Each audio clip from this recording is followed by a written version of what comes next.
We have changed this very easy, natural, ecstatic event into one of the most traumatic and painful things a woman goes through. And if we look at it as more of a sexual experience and a creative experience, then it can be a better experience. When you go into the hospital and they tell you you need to have a C-section, a lot of the time it's because of all the intervention they've done, or it's because your own fear has gotten in your way. But our healthcare system could turn around overnight if we could reduce the 33% C-section rate. Welcome to Beyond Perception. I'm Simon, coach and your host. My guest today is Laura Shanley. Laura, you are a writer, birth consultant, speaker, and author of Unassisted Childbirth and a mother of 4 children, all of whom were born at home without the help of doctors or midwives. Your passion is writing and speaking about birth, and for the past 15 years, you have worked with both women and men to overcome their fears and change any limiting beliefs they have about pregnancy, birth, parenting, or life in general. Welcome, Laura. It's my joy. Thank you. Great to be here. Likewise. Very excited just to share a brief outlook on our conversation today, the topics I hope we will touch on. I'd love to explore the myths and reality around birth. First of all, the status quo, the dangers of medical intervention at birth, psychological effects of a traumatic birth, why physicians insist on intervening at birth, but then also what's the possibility? What's possible, and explore the case for autonomous free birth. Is it actually possible to have a naturally pleasurable birth, unassisted, outside the system? And if it is, how? So when I look back about the stories that I heard from my family and friends about birth and the stories that I know from the movies, most women seem to give birth at the hospital, and that seems mostly to be a painful, maybe even terrifying, cathartic experience. And you gave birth to 4 children without any assistance other than, from what I understand, your then husband. And as a start, would you mind taking us back in time? Was there one special moment that led you to decide to have an unassisted birth before or during your first pregnancy?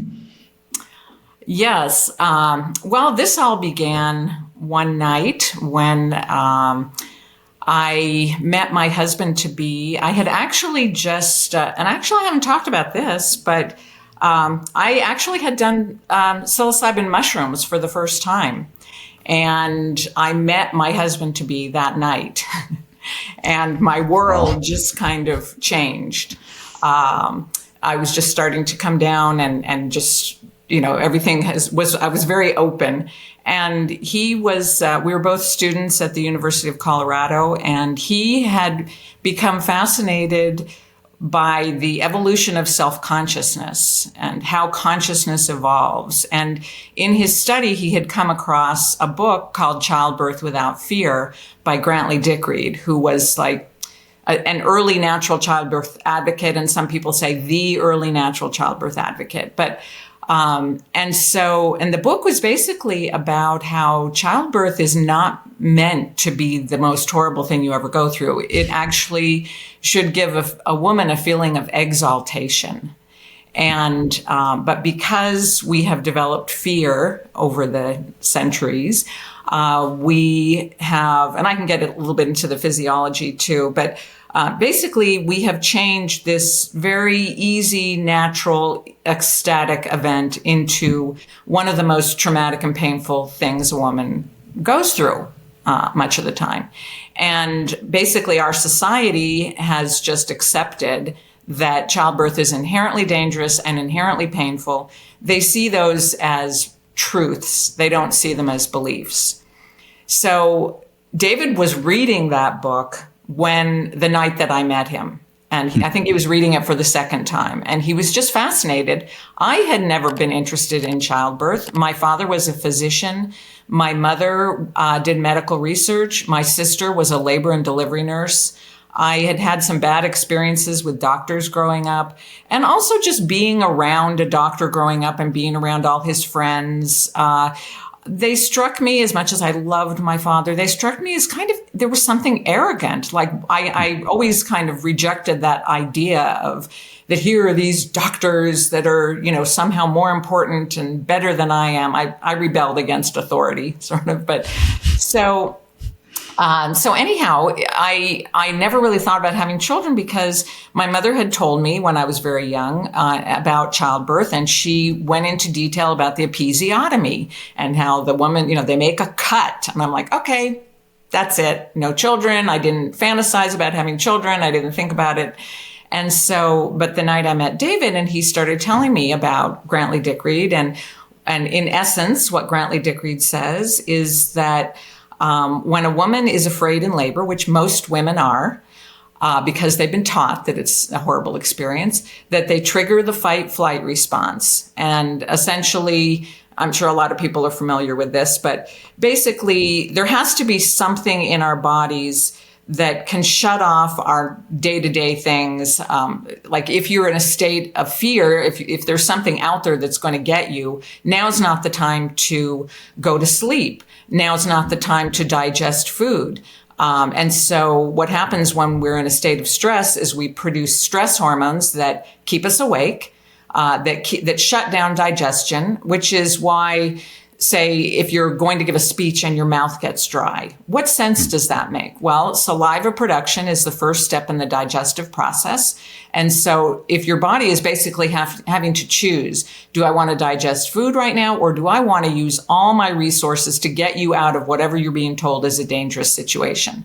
So basically anything like even producing hormones to replenish your bones and muscles, that's shut off. Growth hormone is shut off. And so people say, oh, you get osteoporosis when you get old. No, you get osteoporosis from years of shutting off growth hormone and these other hormones. Because when you're triggering fight flight and you're basically asking your body to choose, do I save your life and send produce hormones to get you out of this situation? Or do I go ahead and digest food? There's a man named Robert Sapolsky who wrote a book called Why Zebras Don't Get Ulcers. And he makes the analogy of a tornado is about to hit the house. Now is not the time to repaint the kitchen.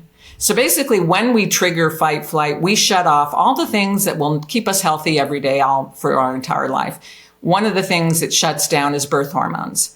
Because basically you're telling your body now it's not the time to give birth. So your body shuts off oxytocin and estrogen. It also sends the blood and oxygen away from your internal organs and into your extremities so that you can fight this danger or run from it. So basically, you know how people say you turn white as a ghost when you're afraid? That's because your body is thinking the face doesn't need blood and oxygen right now. The arms and legs need blood and oxygen so that we can run away from this tiger or whatever it is. We're just saying, okay, fear. So normal hormones shut off, stress hormones come on, blood and oxygen rush into the extremities to fight the danger. Well, just like your face turns white when you're afraid, the uterus of a frightened woman in labor turns white. And you know how muscles cannot function without blood and oxygen, and the uterus cannot function without blood and oxygen. So you have a white uterus, which most women have a white uterus. And so blood and oxygen are not going to the uterus. It has a hard time contracting. It also has a hard time carrying away the waste chemicals. So women are in tremendous pain, babies get stuck, and people think that's just the way birth is.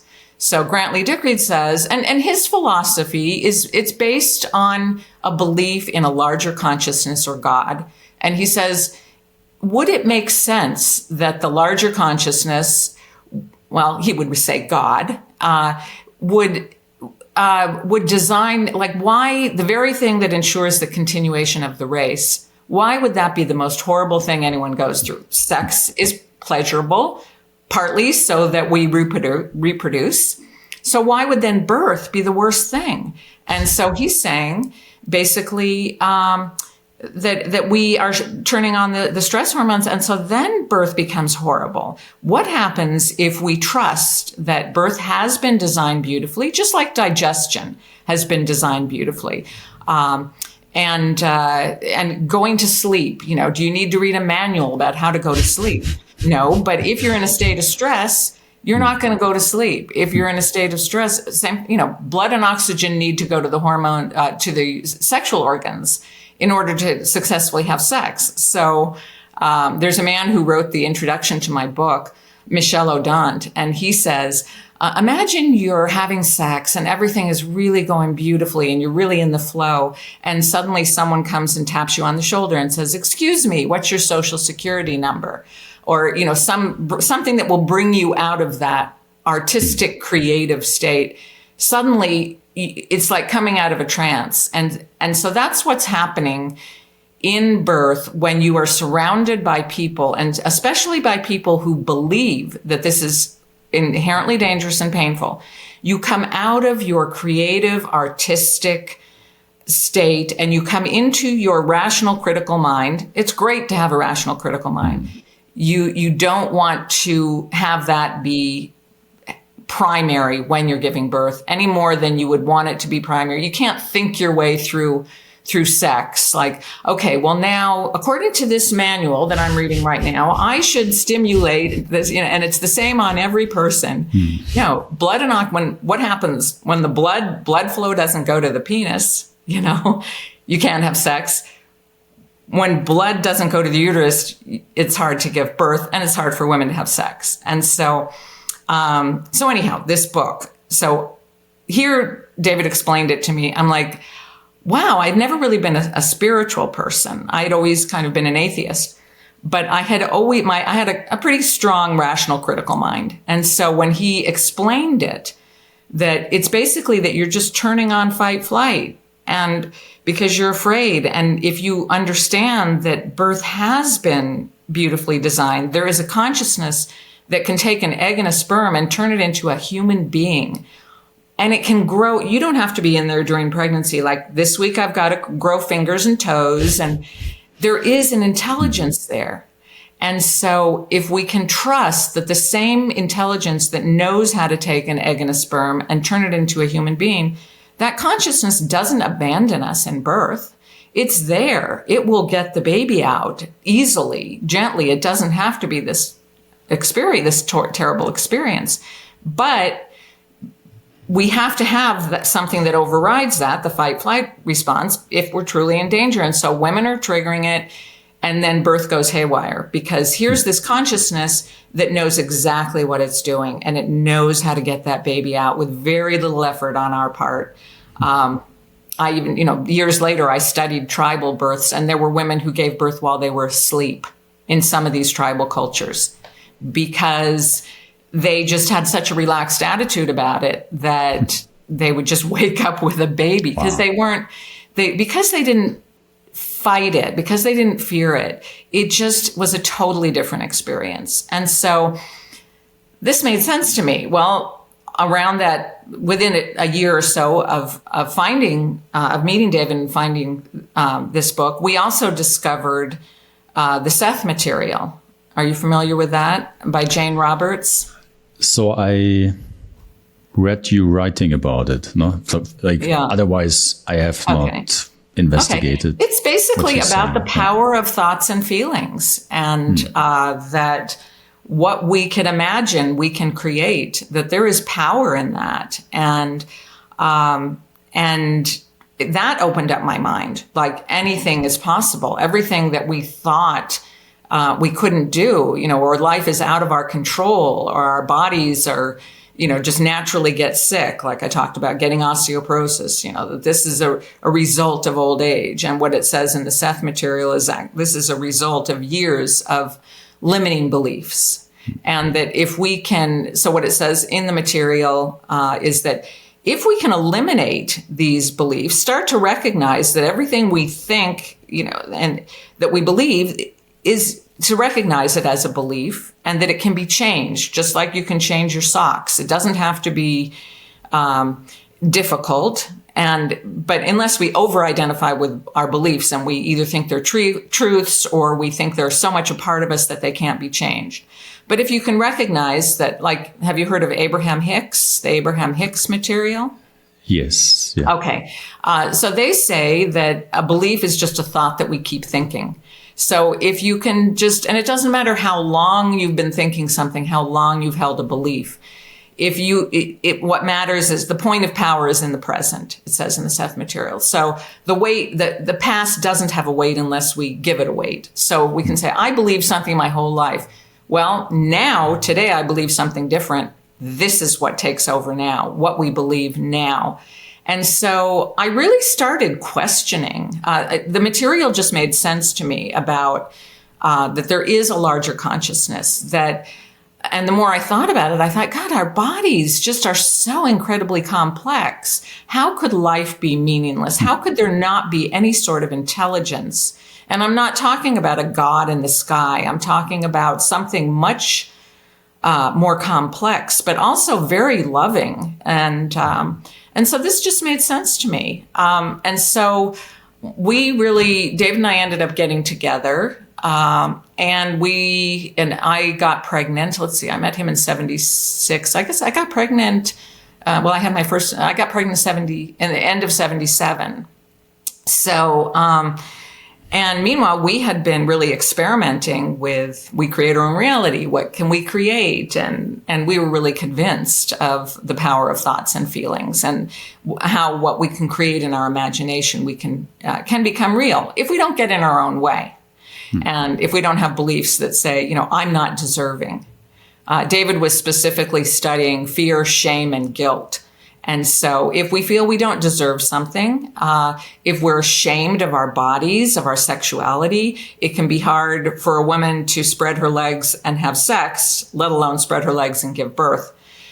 People who are religious, who maybe read the Bible, and I think there is some truth in the Bible, especially whatsoever you believe, that will come to pass. I also think there's a lot of myths in the Bible, but this is one thing I've read about, that the Bible has been misinterpreted, and the word labor was interpreted as pain when it really was just work, or, there have been all kinds of mistranslations. So people that say, well, God says that I'm going to give birth in pain. Well, the Bible has been so misinterpreted over the years. So I think people have to be willing to really question everything. And so when we decided we wanted to, as far as like with birth trauma, getting back to birth trauma, that David felt that if children could be born without that trauma, that maybe the rest of their lives could be different too. If your first experience in life is a pleasurable one, or at least not a painful, traumatic one, then how will the rest of your life go? And so he really wanted to try to not have children and not have painful, difficult births. And so we decided to have a baby. And then when I got pregnant, our thought was, we'll just have a midwife. And I didn't know anything about hospital birth. I knew hospitals and doctors really frightened me, but I didn't know what was going on in the hospital at that time or today. It's still true today that there's still, 33% C-section rate most places. And so I didn't know what they were doing in the hospital, but we thought, well, why don't we have a midwife and we'll do it at home, because I trust my body. And I believe I have inner help. And so, but then we started thinking, well, if we bring a midwife in, we're going to have to teach her about everything that we've been learning. And what I didn't know at the time is also midwives have, rules they're supposed to follow if they want to keep being midwives. And those rules are not made by people who have read the kinds of things that we're reading. And so that's when David suggested, he said, why don't we just do it ourselves? So in answer to your question, so that's how we came to the decision that we would just do it ourselves. And how would you describe that experience then, going through an unassisted birth by yourself to someone who has not had that experience? Okay. Well, the other book that I read that I found really helpful was called Spiritual Midwifery by Ina May Gaskin. And that was, I think, written in the 60s, 70s. I can't remember now. But, and what she talked about, she had a lot of birth stories in her book. And she had a very spiritual approach, spiritual midwifery. She also believed in a God or larger consciousness. Years later, when I would read her book, it would actually be too interventive for me. But at the time, it was certainly a step away from doctors and interfering and more, and a step towards trusting. And so she had a lot of stories in there. She and her husband had a farm in Tennessee, and there were a group of midwives, and they would help the women give birth. And she talked about sex and sexual feelings and using sexual stimulation, that the same hormones that you're producing when you're having sex, you're producing when you're giving birth. So, and if we look at it as more of a sexual experience and a creative experience, then it can be a better experience. She also had a story in there from a woman who said during her first labor, she started having feelings like psychedelic experience. It was a psychedelic experience, like when she had done LSD. She felt contractions, and then the baby was born. With her second birth, no contractions, just a psychedelic experience, and she feels the baby coming. She calls the midwife, they come over and catch the baby.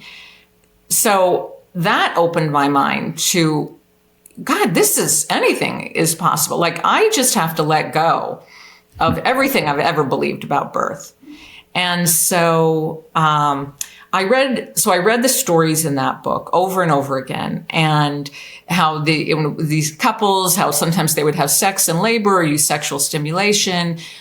But mainly it was so reassuring to me to read stories of women who'd given birth on the farm without doctors.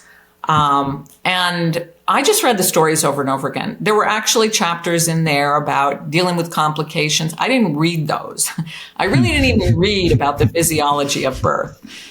She also says in there that 50% of women in the world don't experience morning sickness. So I'm like, okay, all these things that people say, you got to have morning sickness and all these other things that are it's basically viewing pregnancy and birth as diseases. And so, so when I got pregnant, and I did go in back in those days, you'd go into a clinic. And so I went into a clinic and got a positive pregnancy test, and I just never went back to a doctor again. And then one day, a few months into my pregnancy, I started throwing up. And I thought, okay, why? What sense does that make? Why should I be throwing up? And I asked myself, okay, I know I'm not afraid of birth. So what am I afraid of? And the answer came to me, I'm afraid of motherhood. And so from the Seth material, I had learned about affirmations or belief suggestions. So I began saying those during my pregnancy. I believe I'm not afraid. I'm not ashamed. I don't feel guilty. I believe I love myself. I believe I forgive myself. I believe I trust myself. I believe I have inner help. And so, so I just told myself, I am going to be a good mother. I can do it. Another thing I've found years later is that there was a British researcher named Niles Newton who interviewed women about what was their number one fear during pregnancy. And it was not having enough money to support a child. And so people think they can, I've worked through my fears. Why am I getting sick? Why am I having these difficulties? Well, are you nervous? You nervous about how you're going to support this child? Lots of women are. That's producing stress hormones. So, food is designed to go in and come out. It's not designed to go in and come out. And so, so I did not look at that as normal. And so when I just began saying my belief suggestions and so I never threw up again in any of my other pregnancies. So can I just jump in there? Yeah. So what I'm understanding is if there's any form of discomfort or disease or nausea, that would be a hint to that there is some limiting belief at play. who That's is what I believe. causing Yes. that experience. Yeah. Just it's as not meant to be. right. Like I've heard some people say that it's toxins, that it's your body is getting rid of toxins. Well, why can't they come out the other end? I don't know. But I just don't believe that I question everything. And so as far as eating, that was the other thing. I ate whatever I wanted in my pregnancy. I ate whatever I felt like eating. And I put in my book that I ate M&Ms when I felt like it. And somebody met me once and they were like, "Oh, you're the woman who ate M&Ms, right?" Like that was the one thing that stood out to her because, I run in natural circles. And so there are a lot of people that food and it almost becomes a religion to them. And here's what you can eat and here's what you can't eat. And this is good for you and this is bad for you.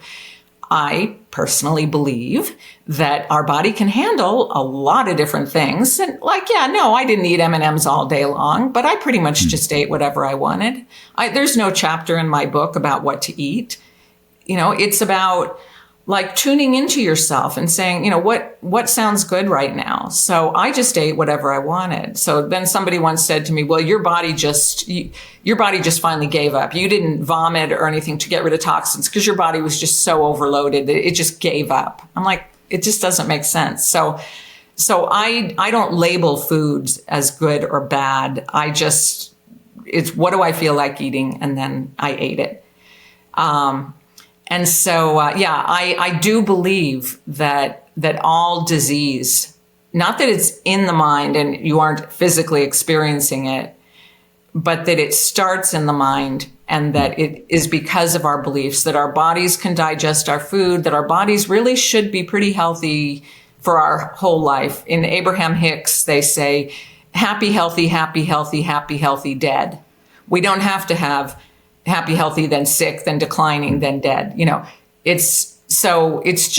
But if you have a belief that as you get older, you get sicker, if you have a belief that pregnancy brings with it these different symptoms, and I can feel myself actually experience a little bit of stress when I say this because it's actually one of the things I've been so attacked about. Like I had written an article and for a magazine that was like very open and had no problem publishing my birth stories, but they removed the part where I took out about morning sickness because they didn't want to make other women feel bad.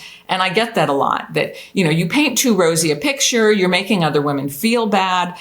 And, it's okay to talk about how horrible your pregnancies were and how horrible your births were and how you screamed through it. But if you start saying, like, I was blissed out during my pregnancy, not that I haven't had my challenges in life because I have, but I had really good experiences in pregnancy and birth. And why shouldn't I share that? It's like, okay, do I forgive myself for the problems I've had and the issues I've had? Yes. Do I set up this unrealistic standard? I don't think so. I feel like I'm just saying that pregnancy and birth can be wonderful experiences. This is how it was for me. So yes, I believe that if you're having any kind of sickness, that at its core, it's limiting beliefs. And then over the years, those just, your body starts to break down, but because of the limiting beliefs. And what I'm hearing from you is so fascinating or interesting because that's my perspective. We're living in a society where we are very dependent on outside circumstances, authorities, structures, systems, and mostly, like the majority of people in our society, they navigate life reacting to outside circumstances. And fundamentally, that's a disconnection to one's inherent creative capacity, autonomy, or sovereignty. And what I'm hearing from you is that you're really challenging one's own perception and questioning the many assumptions and beliefs we accumulated by being in this society, which is fundamentally so dependent.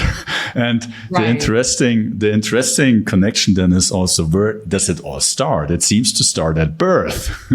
That seems to be that's the doorway into this experience. So there's so many misconceptions also around birth, like from what I'm hearing. How do you? Yeah, pardon. Oh, I was just going to say that I believe that when we're in the womb, we pick up our parents' beliefs. And I've had dreams, and this is another thing that when I talk about, during my pregnancies, and in the Seth material, they talk about dreams and getting messages from our dreams. And so, but I have had dreams.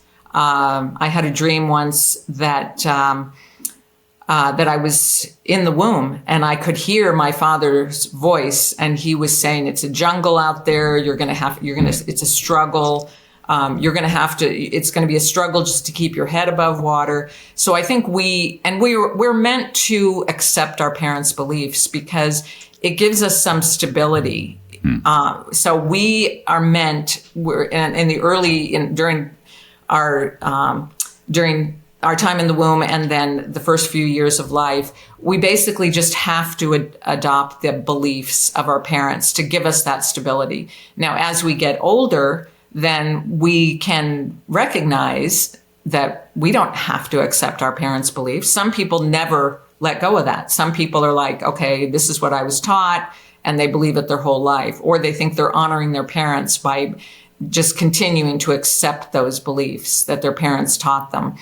But we pick up these beliefs from our parents, from society, from the schools, from the teachers, from television, and now from the internet, just the mass consciousness.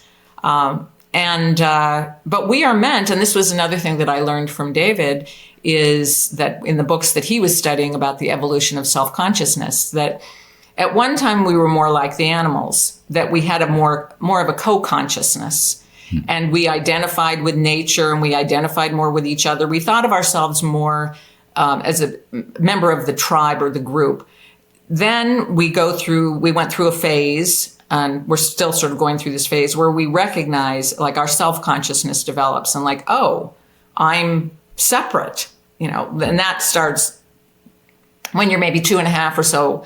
You start getting a stronger sense of that. Like, I'm a separate human being. I'm separate. Up until, when we're very young, babies kind of think of themselves as part of the mother's body in a way, but they have a very limited self-consciousness. And so as our consciousness grows, we become more aware of ourselves. And so what has happened is that we have, the way the larger consciousness has designed this, is that we have had to temporarily let go of our connection to all that is, let go of our connection to each other, to nature, so that we could develop a strong, self-conscious, rational, critical mind. Now that has evolved to the point where we can once again, we'll never lose that strong self-consciousness, but we can now once again reconnect to our inner selves, to each other, to the earth, to God, the larger consciousness. Now that we have that firmly in place, now we can reconnect. And that's why now we can have these new experiences. I'm not talking about an old way of birth. Somebody once wrote an article about me, like, she's, the old way of giving birth. No, okay, yes, tribal women gave birth unassisted, but I'm talking about a new way of birth where you have your rational, critical mind and you have your creative, intuitive mind, and you're using both. And so so the fear came because we had to temporarily disconnect, and we're like, oh, wait a minute, I don't have instincts anymore, or I'm out of touch with them. I don't, a cat knows to go off to the closet, get away from everybody and give birth. We've lost that, but it's a temporary losing. Now we reconnect with that. Now, during my first, you asked me, getting back to your question, about what it was like to give birth unassisted. I was never that, I was somewhat intuitive, I guess, but I never really heard or felt a deep connection with God because I didn't believe there was anything there. When I began to believe it, I started to get more of a sense of, okay, I do have inner help. So I never felt like, okay, I'm getting rid of the doctors and the midwives, and now I'm alone, and it's just me and my effort. No, now I am reconnecting with that. The same consciousness that is helping the cat is helping me. And so I never felt alone. I've given birth by myself several times. Never felt alone. So when I went into labor with my first son, with John, we had invited some people. Well, some people were interested in coming to our birth. And so I had my ex-boyfriend and his new boyfriend were there. They were interested. And so, and then we had a friend who was staying with us. And then we had a filmmaker who had heard about what we were doing, and he wanted to be there. So it's me and these 5 men, with my husband, our friend, the filmmaker. Yeah, me and 5 men. I once had somebody tell me, that's really perverted. I'm like, they were not these 5 leering men. They were just these people that, it just happened that way. But so when I started feeling contractions, I did think I was just going to have no pain. And I will tell you, I did have some pain. It wasn't anything that would send me screaming to the hospital, but yeah, I felt some pain. So, so we gathered our friends and everybody was hanging out, and we were like using a Ouija board and kind of trying to tune in or something. And then everybody was smoking pot. I wasn't. Except you. Oh. Yeah, except me. But when I finally decided I'll take one hit, and I was sitting on the toilet, which I've always been drawn to, sitting on the toilet when I'm in labor. And a lot of women talk about that. I don't know. It's comfortable. And then, if your water breaks or, if you need to do anything, you can do it, So, I was sitting on the toilet and I took one hit, and as I breathed out, my baby started coming out. Like it was just that little bit of relaxation. And so I reached down and I felt his face at my perineum, which I didn't even think about this until years later, but you're not really supposed to feel their face. That's called a face presentation. It can be a reason why some doctors will want to do a C-section. To me, it was a normal variation, but I didn't think of it at the time. I just was like, oh, there's the baby's face. I better get over to the bed. I didn't say anything to anybody, like I feel the baby's face. So nobody knew the baby was coming, but I stood up and I said, I want to get on the bed. So everybody backed away. The filmmaker turned off the camera to let me through. I got onto the bed. I was on my hands and knees about to turn over. And I heard a voice inside my head say very strongly, don't turn over. Because I had seen in spiritual midwifery, like women, I think, were lying back. So I just thought that's how you give birth. And so, but I got over to the bed, I'm on my hands and knees, and I hear a voice, don't turn over, just as clear as a bell. I knew it was an internal voice, but it was very strong. And suddenly, John just comes flying out. Like there was a force there. And what Michel Audin, the physician who wrote the introduction to my book, who's very supportive of free birth, he said he says it's called the fetus ejection reflex, that there is a force that will get babies out. We don't have to be struggling and pushing and panting and counting. And basically, if we move out of the way, it's the same, just like there's a reflex that gets sperm, that gets semen out of a man's body. He's not pushing. That there is this response that will propel that baby out of your body if you haven't triggered fight flight.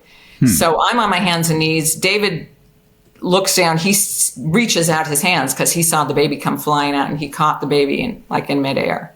So that was the birth. It was not like, now I'm going to push. Now I'm going to check to see how dilated I am. Now I'm going to time my contractions. It was just, I'm going about my life. I'm living my life. I'm just trying to relax as much as possible. And then baby comes flying out. So that was the first birth. And you pointed out 2 more wrong assumptions or beliefs. You just mentioned the pushing, because that's something you all the time see in the movies, like push, push, like, and you also mentioned laying down. Yeah. And I read it in your book, and that was something I never thought about, but maybe you want to share what's your thoughts on pushing or laying down, or both? I think both are interesting to hear about. So I have an article on my website, freebirth.com or unassistedchildbirth.com. And it's called Don't Push the River, It Flows by Itself. And it's actually an excerpt from my book. But I studied this. Basically, I had my experiences. I did a little bit of study. I had my experiences. And then I went to write my book. And then I did more research. And the research kind of confirmed a lot of things that I was doing intuitively. So, but one of the things that I read about is that it used to be like the doctors would tell women, like, okay, not only do you push during birth, you push during labor. And women were pushing all during labor, you know. And then they realized, oh, wait a minute, maybe it's not a good idea for women to push during labor. But they still felt like birth is dangerous. You got to do this as quickly as possible. We got to get that baby out because it's dangerous in there. So they started telling women to push. And of course, they say every woman has to be 10 centimeters dilated. It doesn't matter how big the woman is. It doesn't matter how big the baby is. 10 centimeters. It's a nice round number. It feels good to people who find their security. And I don't mean to put this, be condescending, but if you find your security in numbers, in charts, in adhering to what they tell you, then yes, okay, count to 10. And then, and hold your breath and push and until you're 10 centimeters. And then when you're 10 centimeters, then you can push, right? Like you can't push until you're 10 centimeters, basically. That's what they're saying. Well, there's some research that has shown that gentle pushing can help you dilate. What if your body just feels like pushing and they're telling women you cannot push yet?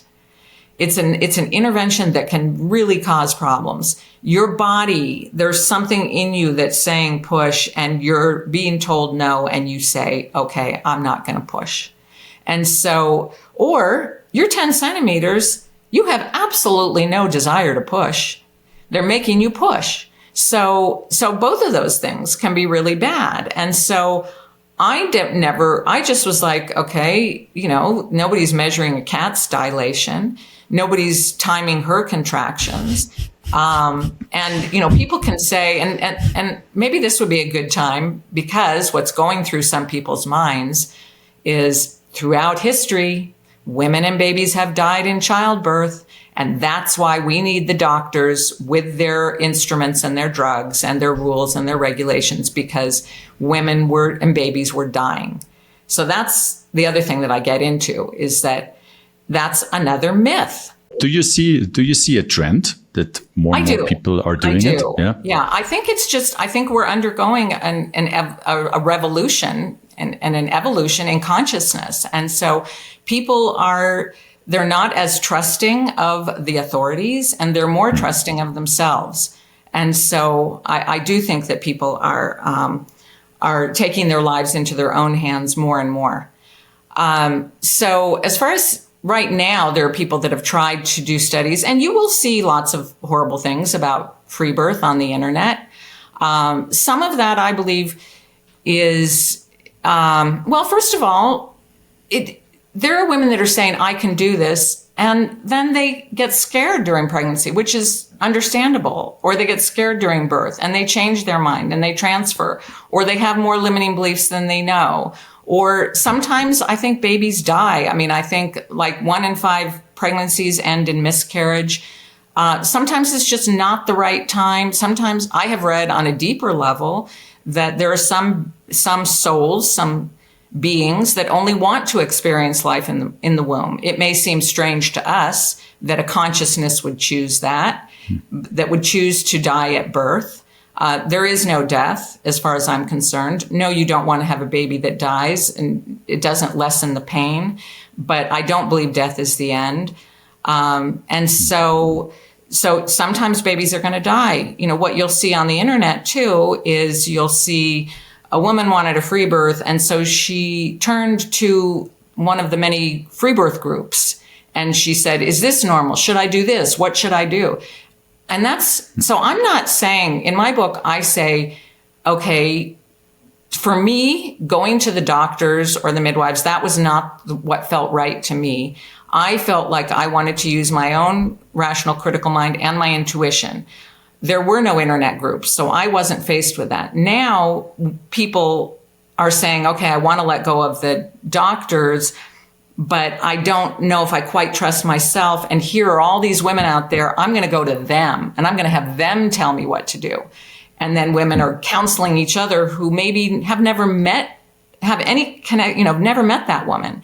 And this woman is describing things and what should I do? And so, yeah, you'll see some horror stories out there. And I think that there will be a time of transition when we are letting go of these old beliefs and we're embracing our, understanding, a new understanding. And it may not always go smoothly. There may be problems. And certainly I still am finding limiting beliefs that I have, maybe not about birth, but about other aspects of my life. But so, yes, it's hard to find studies. The other thing is that you'll find studies about home birth with midwives, and they'll say you're 3 times more likely to, your baby's 3 times more likely to die. There's many people who have questioned how accurate these studies are. But here again, you're dealing with a society that you're dealing with women who are getting pressured during their pregnancies and births. They're being told they're crazy. They're dealing with parents or spouses that are telling them don't do this. They're under a lot of stress. So yeah, maybe they did transfer to the hospital. Maybe they did have problems. It doesn't mean that everything I'm saying is nonsense. It's just, it's going to take some time to adapt these new beliefs, to overcome our fears. For me, it felt like the right thing to do. But people will write to me, here's my circumstance. Should I have an unassisted birth? I'm like, not my place to tell you, But what I was going to talk about was there's a woman who wrote a book. Her name is Judith Goldsmith, Childbirth Wisdom from the World's Oldest Societies. It's back in print now. And she studied over 500 tribal cultures.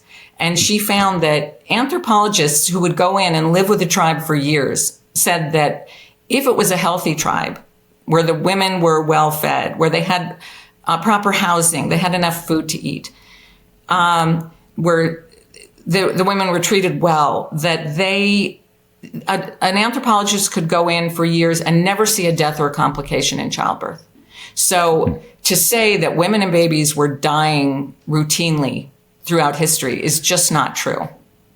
And I know from your book that you refer to tribal communities or indigenous people. What was their birth-giving process? How would women give birth? Well, I guess, it depends on the tribe, too, because Michelle Odant talks about that childbirth has been interfered with throughout history. So there were many tribes that did interfere. They would take first of all, they didn't treat the women well. They would treat them as second-class citizens. They, in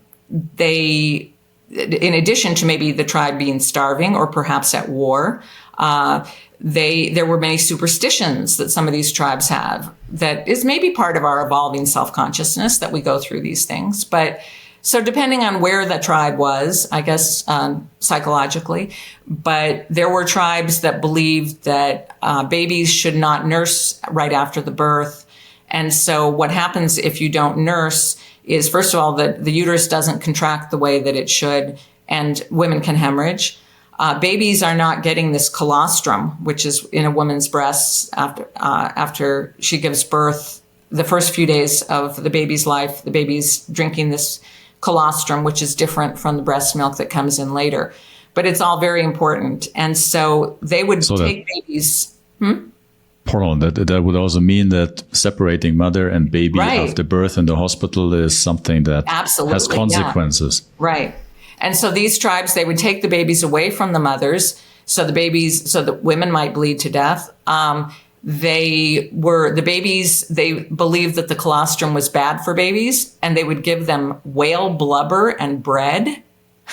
And so there were reasons why women and babies were dying. So some of it was the superstitious beliefs of the tribe. Some of it was the living conditions. If you're in a war-torn country, and this is still true today, when people say, well, we know how birth is when we don't intervene because we see women and babies dying around the world. Well, what are the living conditions? Are those women stressed? Are they stressed about where their next meal is coming from? Do they have access to clean drinking water? That's why I say that the problems in birth can be traced to three main causes: our beliefs, the intervention from the outside, and then the poverty, extreme poverty, those three. So if you don't live in extreme poverty and you don't have anyone on the outside interfering with you, and you're able to overcome your own limiting beliefs, that's to me, when things come together, and that's when, things will go right. And it doesn't have to be that complicated. Do you want to expand your awareness beyond linear, restrictive, self-limiting thinking and rational knowledge and uncover your hidden treasures? Then join our next free webinar and unlock greater fulfillment and accelerate your empowerment. I've supported hundreds of people to free their minds from wrong knowledge and false beliefs, such as the fear of failure, and really have more success naturally. Sign up now to open this possibility for you. And can you talk a little bit about unnecessary interventions? What are we doing in the hospitals? What is not necessary or even has damaging effects? Well, I think, first of all, and some people say the first intervention is getting in the car and going to the hospital. Like you're taking yourself out of your natural habitat. Some people describe it as birthing in captivity. You have, and just like you take an animal and you put it in a zoo and you think, okay, this is how an animal, now we're going to watch this animal live. And it's totally different than watching an animal that's free, like free birth. So a woman goes into a hospital. First of all, she's had lots of prenatal care, which in some communities that I run in, they call it prenatal scare. They say, they're going to test you for all these different things. And then they have their definition of what is normal. And if you don't fall in that little box, then you are considered, that there's something wrong with you. And they may have already started with giving you some sort of drug or thing that they think is going to make it safe, or telling you to do things that, not get exercise, take to your bed, you need bed rest, or, you need to eat certain things or not eat certain things, or whatever it is that they're telling you. But the tests that they do, amniocentesis, when they think there might be something wrong with the baby and they stick a needle in your belly. I know a woman that was concerned. She was older, which it's pretty easy to be an older mom. Like the age is so young now when they consider you old. But, and so they did an amniocentesis to make sure the baby was okay. And she miscarried from the amniocentesis. So sticking a needle into your belly is not a good idea, in my opinion. Ultrasound.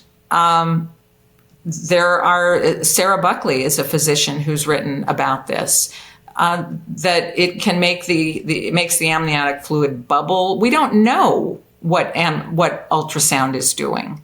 There are studies that show babies moving away from the ultrasound machine. So it used to be 100 years ago, every woman you got to get x-rayed. They were telling women, you got to get an x-ray when you're pregnant.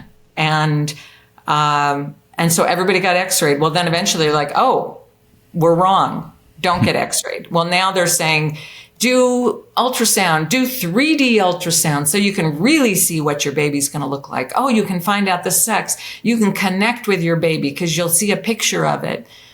Who knows what ultrasound is doing? I don't know. I mean, I don't want to worry women unnecessarily. I think the mind can overcome a lot of things, but But I just think, we don't know. And then when you're in labor, you go into the hospital and, you're hooked up to machinery. I mean, there are times that they might even do an internal monitor and actually put a screw into your baby's head. This won't affect the baby, right? Telling you you have to be in bed when you feel like walking, hooking you up to this monitor.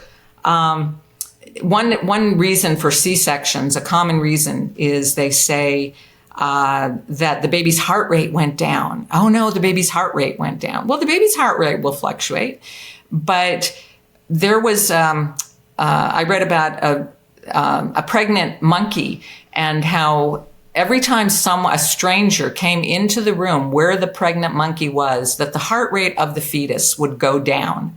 How many strangers are coming into women's delivery rooms? And now they say, oh, baby's heart rate went down. We got to do a C-section.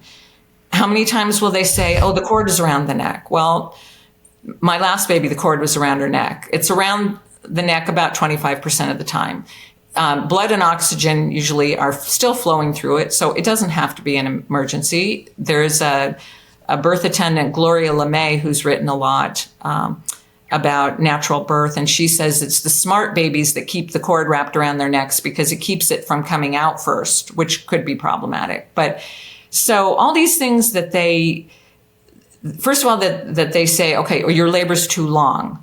We've got to do a C-section because or your labor's too long, or your water has broken. In Colorado, where I used to live, there was a law that said 12 hours after a woman's water has broken, she has to be in active labor.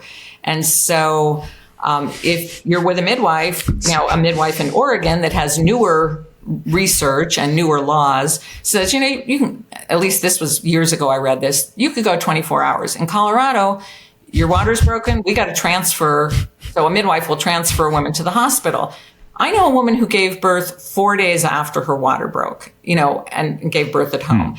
But they start freaking out. Like sometimes the water will actually reseal, but even if it doesn't, so some people will say this is a complication, and this is something that, the other thing in the hospital, they will break your water. That's a routine thing. They'll say, you know what, the birth will be easier if we just break the water. And so the baby is cushioned in this water and floating around in this bag, and suddenly the water's broken. It's pretty ideal, I'd say, to have the baby in the water right until the moment of birth. But if it doesn't happen, it's not the end of the world. So they'll routinely break your water. Episiotomies, where they make a cut, that isn't as common as it used to be. But here's something that I read about. Okay, try to break that. Now, try to break it.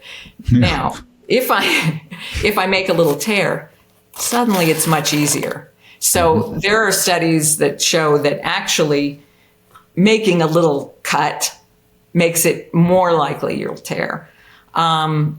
Then telling you that you have to give birth at 40 weeks, that if you're 41 weeks, God forbid you're 42 weeks.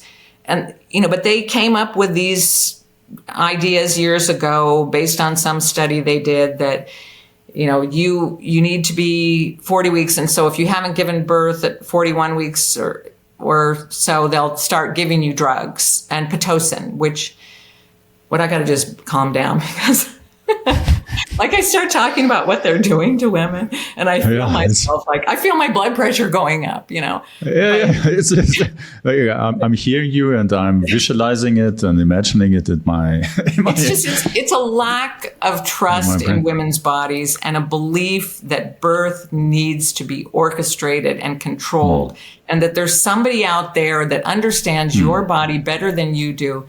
And there's somebody that has, I think I have this in my book where a woman says something about, God or something. And the doctor says something like, well, God didn't go to medical school, how she was going to trust God. And of course, then they say, well, the people who have trusted God, like, look at all that's happened to them or the bad things that have happened. Well, there's other things going on, I'm not saying just like put your trust in a God and say, this is God's will. I'm saying it's more of a cooperative. We have internal help. We don't have somebody, or I don't believe there's a being that is going to orchestrate our lives for us and we're going to sit back and I am an instrument of God and I do nothing. I believe it's sort of this joint creation between the larger consciousness and myself. And so I do believe I have inner help. So when I'm back to interventions, so when I go in my book or I say, okay, this is what happens. First, there's this and this and this. And it's like, there's a whole list of things that they do and I'm not saying that every hospital birth is bad. You can have a good birth in a hospital. So, and when I've spoken about birth, I don't necessarily limit myself to unassisted birth.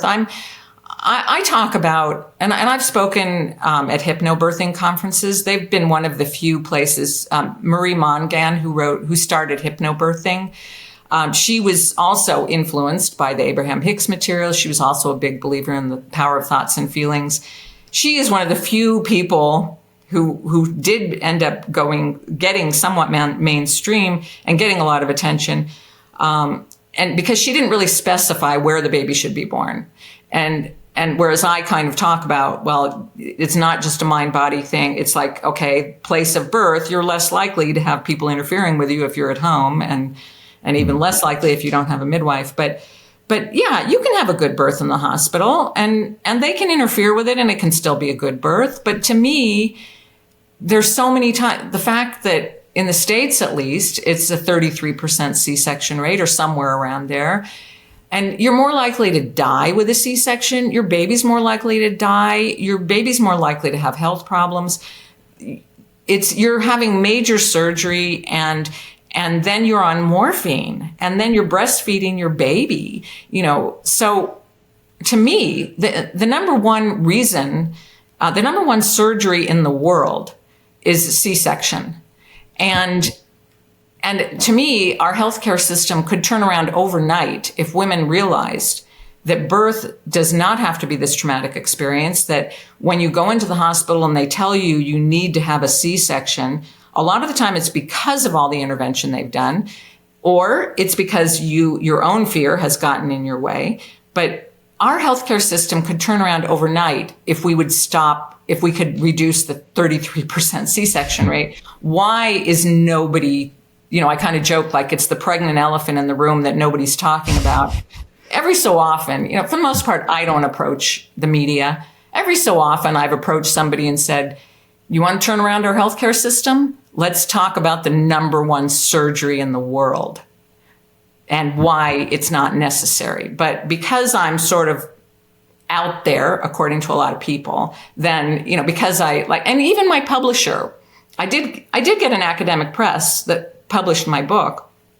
And so, but they were like, well, maybe you could not talk about that the births were unassisted. Like, no, and I actually didn't even mean that to be my main message. They titled my book Unassisted Childbirth. I was more just like, okay, if you eliminate your limiting beliefs, you can have a better birth. And by the way, I chose not to go get doctors or midwives. But my main message was really embracing, the understanding of the power of thoughts and feelings and how you can create a better birth and you can create a better life by ridding yourself of your limiting beliefs and by understanding that there is a purpose to life and we do have inner help. But anyway, but because I really have gotten into the unassisted part, then I'm sort of put into this group that is not to be listened to, that's considered too radical. Even though I'm not saying everybody has to do it my way. It's just my way. But so, and I know I kind of got off track here from what I was talking about. But so the interventions, yes, there's so many that either are unnecessary or outright dangerous. And it just isn't, I know a woman who gave birth in Colorado and she had planned on having a midwife there and the midwife didn't make it. And so she had an unassisted birth and everything went great. Well, the midwife gets there and says, you have 45 minutes to deliver the placenta. If it doesn't come out in 45 minutes, we have to transfer you to the hospital. So the midwife pulled on the cord and pulled out like part of the woman's uterus. Like the woman began to hemorrhage, and so there's a transfer for you. There's a bad home birth statistic for you. Dig a little deeper and you see, well, because the midwife was concerned that the placenta didn't come out in that when it legally needed to. I got a message from somebody who gave birth outside in Spain, and it was a birth notice, and they said, blissful birth outside. 3 days later, the placenta was delivered and we buried it under a tree. Now, maybe it's not ideal for the placenta to stay in there 3 days. It apparently didn't cause this woman any problem, but I personally don't believe that that a placenta has to come out right away, but that's something that will happen in the hospital. If that placenta isn't coming out, they're going to give you Pitocin. They're going to try to maybe do a little bit of traction, but they're primarily going to give you Pitocin to try to get that, which is artificial oxytocin, which is what they give women to speed up the contractions when they think your labor isn't going fast enough, which makes the contractions more painful, which leads women to then want to have an epidural, which then also affects the baby. They call it a cascade of interventions, all based on the belief that childbirth has been poorly designed or not designed at all. And so someone with their rational, critical mind who has made these rules and regulations and laws has to get in there, and they can do it better than you can. Yeah, it's very important to speak about it, even though it's not the most pleasant thing to listen to. Right.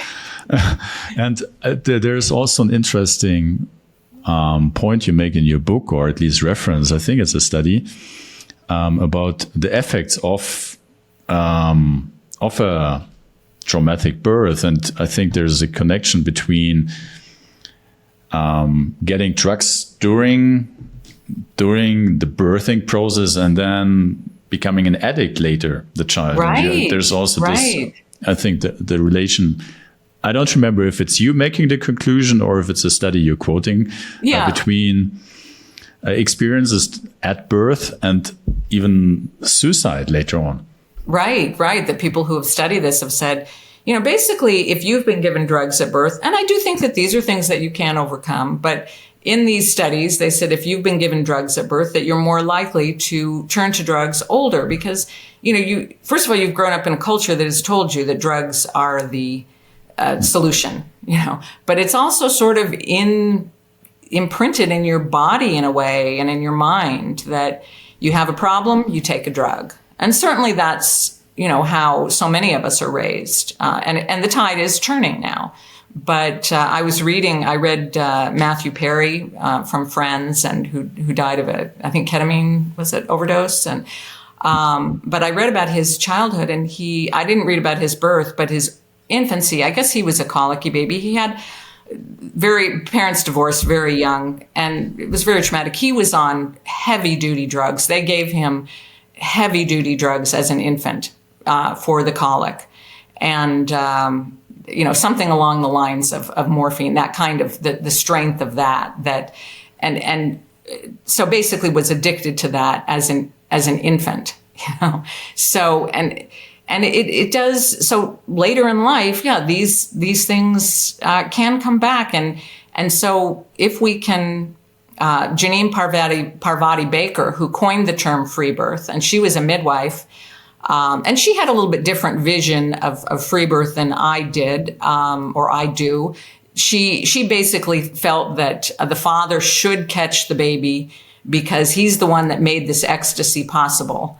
I believe that it's good to, I would say, it's good to get the dad involved, and it's wonderful if the dad catches the baby. I don't believe anybody should tell anyone who should catch the baby, or I still believe it gets back to how the woman is feeling and how the couple is feeling. But, I ended up catching my babies after the first one because it just felt like the right thing to do and because I was alone. But Janine would talk about how different would our society be if babies were born in pleasure rather than being born in pain. If our first experience was one of pleasure and we knew that we were the source of the pleasure for our mothers, even if we don't, now that people talk about orgasmic birth, which I've written a lot about orgasmic birth, Either a woman spontaneously has an orgasm as the baby's being born, or women masturbate or have sex in labor, because being sexually stimulated widens the vagina. And so it's like, plus it lubricates it and it produces oxytocin. So, some women do experience it as pleasurable. And so she says, what if that was our first experience? What if we knew we were that our mothers associated us with something pleasurable, rather than associating us as, with the worst thing that ever happened to them in their life? Like, and there are mothers that will throw that at their children. Like, I endured 24 hours of labor for you. You put me through this pain. There are women who will say that, and there are also women who will think that. And so, how different would our society be if like my children always knew that they were, their births were like the highlight of my life, and I'm sure that, and I did think that, I'm going to give my kids this great birth and then, breastfeed a long time, and I'm not going to circumcise, and I didn't vaccinate, and I'm going to do all these things, and my kids aren't going to have the problems that other kids have. Well, my kids have, they still have their issues. And so I did learn, that it's more than just birth and early parenting. And then, then of course they grow up, and then we all have our issues and stuff. But I do feel like I gave them a good base, that my pregnancies were good and the births were good. And I loved being a mother. And I nursed my kids for like the first 3 years of their life. And I really tried to, not have it be a traumatic situation. And I feel they were always, they were good kids. And so I felt like that definitely had an effect. And so I do think, we're not just talking about this lone event, the pregnancy and the birth. Like, this does have far-reaching implications. And you mentioned this pleasure or sexual aspect to birth, and in your book you also write that, if I recall it correctly, that fundamentally there is no difference between contractions during orgasm and during birth. Is it right, the same? It's just contractions of the uterus. Yeah, it's like they're. And I did have sex in labor with my second child, and I did feel an orgasm. And I can't remember whether, I felt the orgasm and then I felt the contraction.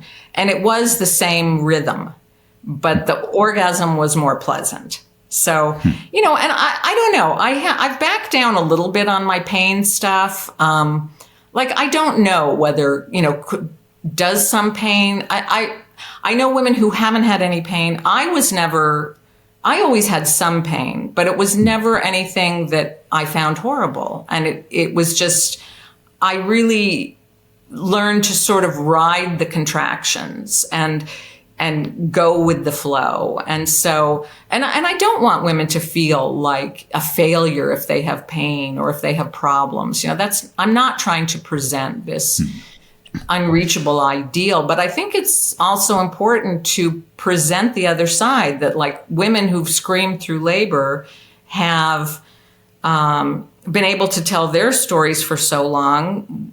Why can't those of us who really have had good experiences, why can't we share our stories without being told that we're making other women feel bad? It's like, okay, and even when I had pain in labor, like with my third baby, my husband and I were fighting, and he left while I was in labor. I had a longer labor with her. I was in labor for like 24 hours, whereas the other ones, like my second labor was like 2 hours from the time I felt the first contraction. And so, but he and I were fighting, and I just kept having these contractions. After 24 hours, he left. He went to the library.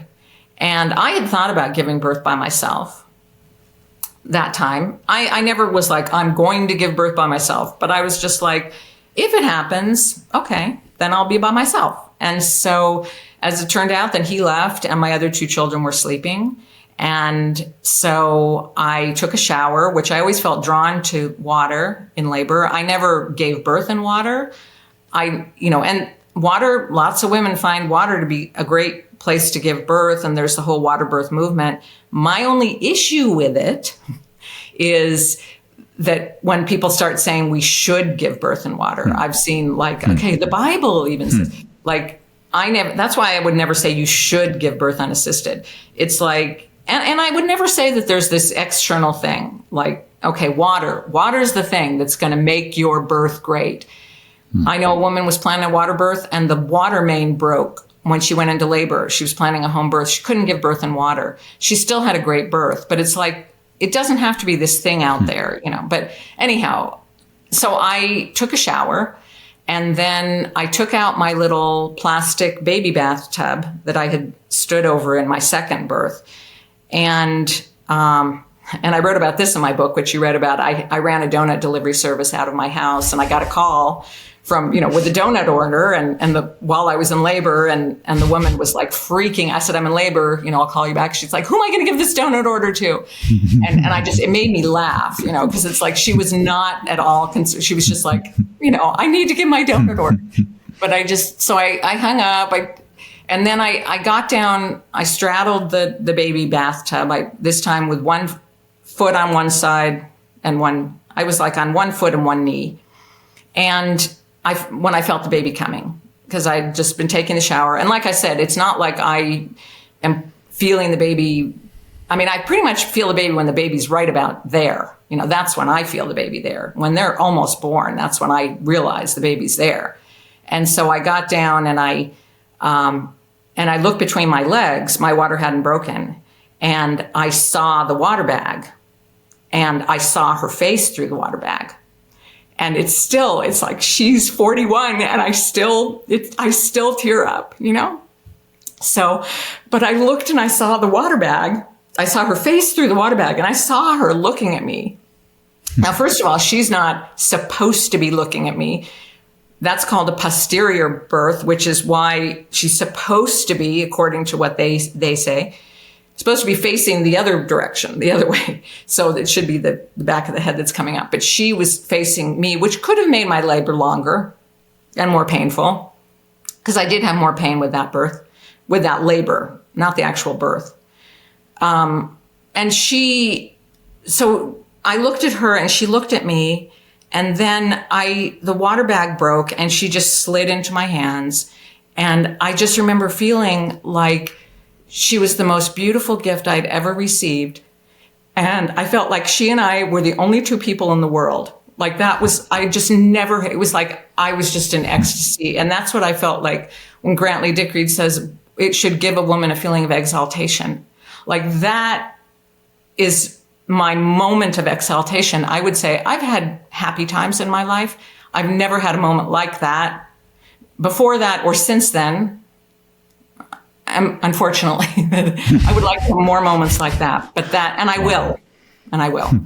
But I was just so in such bliss, and she gave a little cry, and I put her in this little baby seat, and then soon after the placenta came out, and I cut the cord when it stopped pulsating. That's another thing.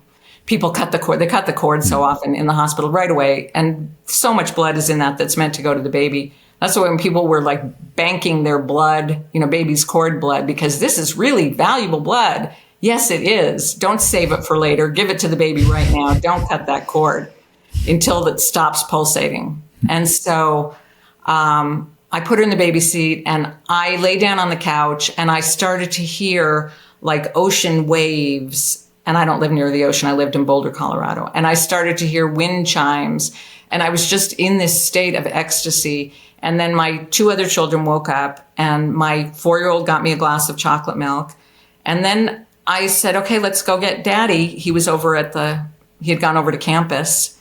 And so we walked over. And I mean, talk about, I didn't have after pains. I felt like I just felt totally normal. I mean, I didn't have this pushing, panting, struggling thing. I just it was more like going to the bathroom, as far as the ease of it, and so we just put her in, we had a little doll carriage, and it was an old wicker, old-fashioned doll carriage. And we put her in there and we walked over to campus, and it was like in November, but the temperature was in the 70s. And I remember just like floating on clouds. I was just so blissed out. And we saw him over there. We met up with him. This is, of course, before cell phones and all that. And he said that he had actually come home. He had come back after he left. He had come home and he saw the placenta sitting in the little plastic baby bathtub. So he knew I'd given birth, and he figured I had gone back over to the university. He wasn't thinking, oh, then she might have ended up in the hospital. He went back over to the university, to the cafeteria, and we met up there and we had breakfast, and we were just like, it was just, and I floated home. And I remember running into this medical student, and who like asked us about her baby, and like, yeah, she was born a few hours ago.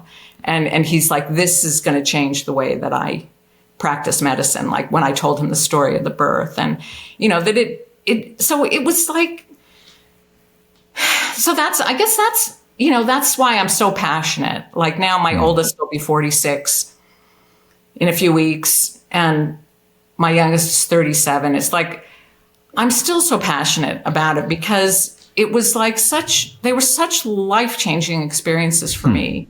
And I feel like, God, I would love other women to have this, I would love, and men, like, it's not, I guess I haven't really focused on that at all, and I do want to bring men into the picture more. Like, certainly they are a part of all this. And so I would love it if more men could be involved in the birth and supportive of the woman.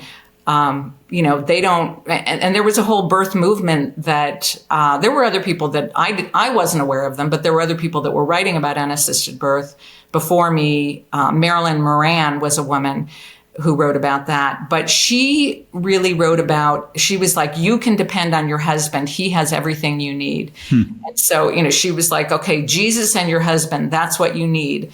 And so some people say I've gone too far in the other direction as far as like that I really focus on the woman. And I do, I guess, because my husband, even though he's the one that introduced me to the whole concept, and he certainly was instrumental.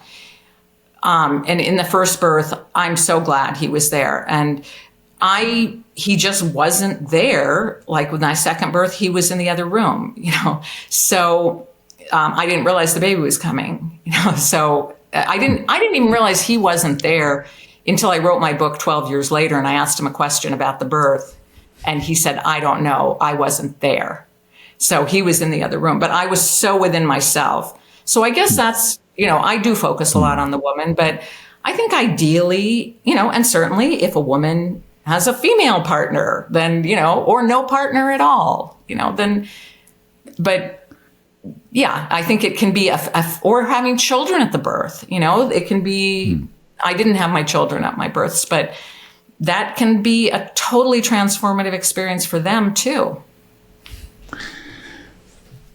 Yeah, this conversation is so interesting. And the flavor I get from you sharing your experiences and understanding is that there's no dogma. And it's not about listening to other people, what they tell you how you should be doing it, but tuning into your own inner intuitive knowing or understanding, or reconnecting with this large intelligence that is living through you. And that would be my question to you. Okay. And maybe even a last question, because I just looked at the time. Our conversation is already above 1.5 hours. It just went like this, and I want to be appreciative also of your time. But if to our listeners or audience who is like interested in making that leap or step into that deeper connectedness with who they really are, like what and I asked that also because I know that you're consulting with men and women, supporting them in that transition or process. How does one do that? And first of all, I certainly don't think I'm necessary at all. I that's my way of promoting myself. You don't need me. But I mean, I do, people that want a little more like, you know, sometimes it's helpful to talk to someone who's done it, or they might have more questions. And so I do talk to women and men. Sometimes I help them, you know, sort of identify maybe any limiting beliefs they have, or just help them feel more secure in some way, or tell them what worked for me. Someone that wants a more personal experience. You know, I don't go to births. I don't have women calling me during their labors. Like, that's nothing I don't get involved in that in any way. Like, it's just more of a people that want to make that connection, that might enjoy talking to me. So I do that. What do I tell people? I tell them, first of all, you know, I mean, I do have my book out there, and if they don't want to buy it, it's in like 600 libraries around the world, which was one nice thing about getting it published by an academic press, that it is in libraries. And even though it never really, it was initially in bookstores and then nobody was buying it, but now people buy it, you know, you can buy it on Amazon or other bookstores, but I also have a ton of information on my website, and I tell people it's more stories. That's what I found helpful. Looking at videos, if you Google Laura Shanley YouTube, you can see I put up birth videos that I found helpful. They're the ones I found helpful. Not that there's anything wrong with screaming through labor, but I've posted videos that are more peaceful, but just because I think it's calming for people. We've all seen, like you said, enough of this stuff in the movies. So I think reading stories, looking at peaceful birth videos, even if they're not necessarily unassisted, but peaceful birth videos, anything that's going to make you feel better. There are online groups you can join. There's groups on Facebook, you know, if you just Google free birth or unassisted birth, certainly, and Instagram. I have an Instagram account. I'm not that tech savvy and I hardly ever post. So, but certainly on, you know, hashtag free birth, or unassisted birth, unassisted childbirth, you know, you'll be able to make these connections with women. And there are people that are giving courses, and I don't do that really. You know, and read, like, and if you read my book, the books that I've talked about, the Childbirth Without Fear, it's an old book, but I still think it's helpful. Spiritual midwifery, but just know that they still are intervening to a degree. There's still midwives putting their hands in where I wouldn't necessarily suggest that. So I think, you know, and then really pulling back. There's a woman, now I can't remember, I remember her first name, Gail. She said, I can't remember her last name, I'm sorry, but she said, as a woman lives, so shall she give birth. That basically you can't separate birth from the rest of your life. It's like if you are a frightened person and you always, you know, if you're frightened of everything, you may be frightened of birth. Like maybe pull back and look at, what are my beliefs about life? What are my beliefs about my health? What are my beliefs about consciousness? And really examining your beliefs. I found the Seth material helpful. I found the Abraham Hicks material helpful. Joe Dispenza. Greg Braden, people who've written about Bruce Lipton. These are people who I've found really helpful, that just get us to start exploring your mind and understanding that you're much more powerful than you realize. And then when you really are able to sort of get to a more peaceful place within yourself, the birth will just be an extension of that. You don't have to do a lot of birth prep, and as far as I'm concerned, you know. So, yeah, we will link to all the resources you mentioned in the description. And I didn't mention that during our conversation, but we are pregnant and my wife wants to do a free birth. All right. And yeah, and it feels totally natural to do that. So looking back a few years, that would have not been the case. That would have been a totally unimaginable, frightening scenario, overwhelming. But now that's the interesting thing. It just feels very obvious to approach it without, like, as you also pointed out, without dogma on how it should be, or that we're resisting something and we shouldn't do that way. But but it's really more like a natural unfolding, and it feels totally right. Yeah. Right. Yeah, and there's To websites. approach it There's, that way. as I said, my website, Free Birth. There's also Unassisted Home Birth. My friend Lynn Griesmer has written, and she writes more about fathers getting involved. And so, as I said, that's another piece to the puzzle, or can be. Great. And you shared something with me before the conversation, and you might want to share this with your audience, because you kindly offered, if someone mentions that they got a word through this podcast, to your consultations, there's a little discount. Yeah, 25%. Yeah, 25%. Okay. Normally I charge $100 an hour. So I can do it for $75 for the first session. And after that, I can work with people too. So. Okay, great. So we will link that all in the description. That said, thank you very much, Laura, for taking so much time to share the beautiful work you're educating us about. And was you really asked insightful. Great questions. Thank you. Yeah, it was really insightful. There was a lot of new perspectives and challenge of perceptions and beliefs. So thank you so much. Thank you. And also to the audience, if you enjoyed the interview, please share it widely, subscribe to our channel, and most importantly, stay true to yourself, and see you next time.